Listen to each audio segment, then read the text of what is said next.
BushbuckRidge parents have closed down a primary school in the area. They say the school is dilapidated and unsafe. Some classes are even taught out in the open. An indefinite shutdown of a neglected and overcrowded school. The school can't cope with pupils' rising numbers. At times, there are over 80 students per class. Others are either taught in the storeroom or even outside. The Mpumalanga Department of Education says it's set aside over 2 million rand to help such schools. Parents say they will keep their children at home until Friday. Well, joining us now is our reporter on the scene, Mkani-Mpolweni. Sibongile, a very good afternoon to you. What's the real issue there? What have you uncovered? Good afternoon, Alicia. We arrived at the school this morning and we found parents blocking the entrance to the school, but there were no pupils on site. They told us that they've decided in a parents' meeting last night to keep the pupils at home. They've been writing to the department since 2013, saying that they've been telling them that there isn't enough classroom for their pupils. Some of the classrooms have cracks and other classes are taught in a small storeroom, which has shovels and a rake. It's not safe at all. There are things that are kept there like paraffin and all those things that are dangerous. So they're saying that they have exhausted all the proper channels in terms of writing and having meetings with the department. They're saying that they were told that by the department that there are mobile classrooms within the BushbuckRidge area, but the problem was to transport them to the school. So they decided that because now it's winter and it's cold, their kids are being taught outside under threes, they decided to keep them at home until the department brings those mobile classrooms. So teachers were just loitering at the school and in classes doing nothing because there were no pupils to be taught. But Sibongile, what does the education department then have to say about the conditions under which these children are learning, or about this whole issue, in fact?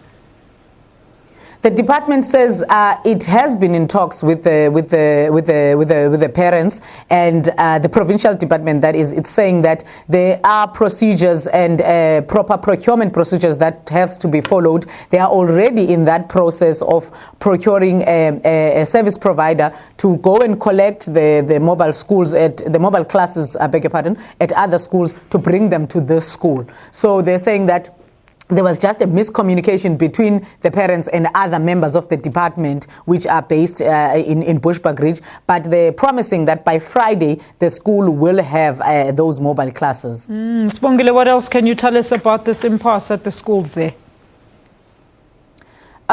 When we arrived there, the principal was there. She refused to speak to us as per procedure, telling us that we must talk to the department. But we found the classroom outside, Alicia, with the board hanging from a tree, and we went inside the storeroom and we saw for ourselves that it is definitely not safe because the grade ones are taught in that classroom. It's so small. My colleague Frank Kokwane, the camera person, couldn't go in with his tripod in hand. He had to put his camera over his whole shoulder because with the tripod opened, you can't go in, or two people can't go into that class. When you go in, it's like you go around and into the class. On top of the class, it's a ceiling that's opened. It has all the things that you could think of that could fall over the kids. Some are chairs, some are woods that are there.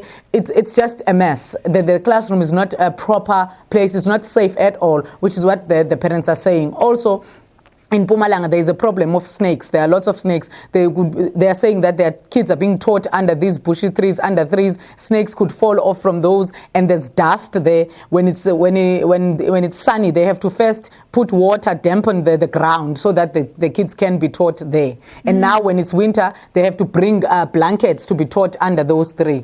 Look, very quickly, I know you said that the department says it's engaging with the parents, but do you know if they physically sent some inspectors to see these conditions that you've just been telling us about? When we arrived at this school this morning, the district people from the department were talking to the parents, and they were saying to the parents, we hear you, we know you've been at our offices, but we're asking for 10 working days to resolve this matter and to talk to the provincial head and the MEC. And the parents were saying that, no, you've had since 2013 to resolve these matters. You can't tell us about 10 working days. We can't wait that long with our kids at home. Our kids need to be taught. So you need to sort this thing by the end of this week. We're giving you only to the end of this week. This other parent was saying that, and if you don't do this, you don't bring the mobile classes until the end of this week, we will make sure that we close the neighboring schools as well, because our kids cannot suffer alone while you guys are sitting in your offices keep giving us promises that mobile classes are coming. This other one parent was so angry.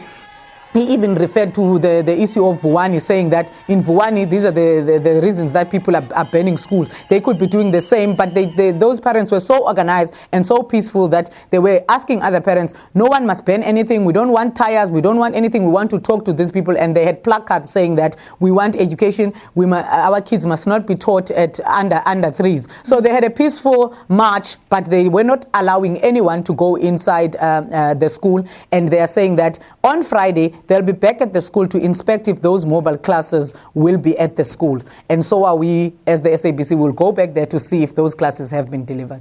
All right, we'll keep tracking that story for you. That's our report on the scenes. Mkani-Mpolweni.